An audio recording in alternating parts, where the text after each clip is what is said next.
आप सब लोग? उम्मीद है शानदार, जिंदाबाद, जबरदस्त होंगे।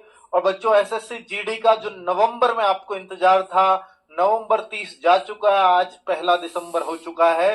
तो 30 नवंबर तक इंतजार करते करते आप थक गए होंगे, लेकिन 30 नवंबर के बाद नेक्स्ट डेट को ही आपको दे दिया है। इसलिए एसएससी को धन्यवाद कि बहुत परेशान नहीं किया, वरना तो बच्चे लगातार इस वैकेंसीज के लिए परेशान थे और दिसंबर आने से वो और ज्यादा दुखी थे कि अब तो वैकेंसीज पता नहीं कब आएंगी। चलिए भाई, एसएससी जीडी की वैकेंसीज आ गई हैं, लेकिन एक चिंता आपके मन में जरूर होगी कि केवल 25,487 वैकेंसीज क्यों हैं? कि सर हर बार तो ये 50,000 के आसपास होती है, इस बार 25,000 ही हैं क्या? तो भाई चिंता मत करना, ये वही 50,000 होने वाली हैं। उसका लॉजिक भी मैं आपको दूंगा। और हर बार ये पिछली बार का रिकॉर्ड उठाओ, पिछली बार तो मैं कहूंगा जो 39,000 आई थी, जो बाद में 54,000 हो गई, लेकिन उससे पहले वाली उठाओ, 26,146 वैकेंसीज थी, जो बाद में 46,000 हो गई। तो इस तरह से कम 20 से 25,000 वैकेंसीज बढ़नी तय हैं। यानी ये आपकी 50,000 के आसपास होंगी। और 20-25 क्यों, मैं आपको 30,000 का भी आंकड़ा बता सकता हूं, और वो बता के जाऊंगा जो लॉजिकल है। ठीक है, आप खुद कह दोगे कि सर ये तो बढ़ने वाली तय है, इसमें कोई शक नहीं है। लेकिन उससे पहले मैं आपको क्लैरिटी दे देता हूं कुछ चीजों पर। सबसे जो लेट डेटा आता है ना, वो बीएसएफ का और सीआरपीएफ का आता है। पहले भी उनका ही सबसे लेट था और इस बार भी उनका ही लेट है। बीएसएफ और सीआरपीएफ में वैकेंसीज ही ना के बराबर आई हैं।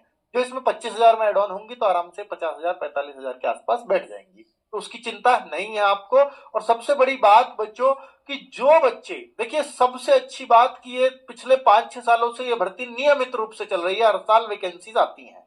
और उससे अच्छी बात यह है कि बहुत सारे स्टेट्स में अपने स्टेट्स की वैकेंसीज टाइमली कभी चल ही नहीं रही होती, लेकिन एसएससी जीडी के थ्रू उनको 1 साल के अंदर अंदर अपनी ज्वाइनिंग मिल जाती है।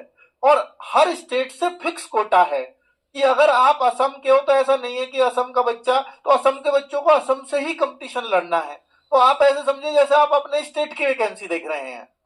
और जैसे वेस्ट बंगाल के बच्चों को वेस्ट बंगाल में ही कंपटीशन लड़ना है, महाराष्ट्र के बच्चों को महाराष्ट्र में कंपटीशन लड़ना है, झारखंड के बच्चों को झारखंड में ही कंपटीशन लड़ना है। यूपी के बच्चे, ऐसा नहीं है कि झारखंड की सीट ले लेंगे या वेस्ट बंगाल की सीट ले लेंगे, वो यूपी की ही सीट लेंगे, है ना। कट ऑफ आसमान छू रही होती है और किसी स्टेट का सिलेक्शन 160 में से 90 मार्क्स पे हो जाता है और किसी स्टेट का सिलेक्शन 160 में से 140 पर होता है।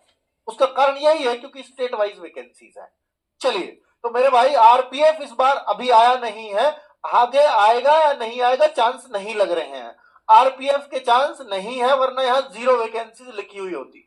अभी दिखाऊंगा और क्लैरिटी आएगी। आरपीएफ अभी नहीं आया है, तो इस बार तो आरपीएफ इसके साथ नहीं आने वाला, नेक्स्ट वैकेंसीज में शामिल होगा। आरपीएफ स्किप्ड पूरी तरह से। भाई कोर्ट में फेक का केस भी फाइल कर दिया है, तो ऐसे जीडी की वैकेंसी उससे प्रभावित नहीं होने वाली है, उसकी चिंता मत करिए। तो मेरे भाई 1 दिसंबर से यानी आज ही से फॉर्म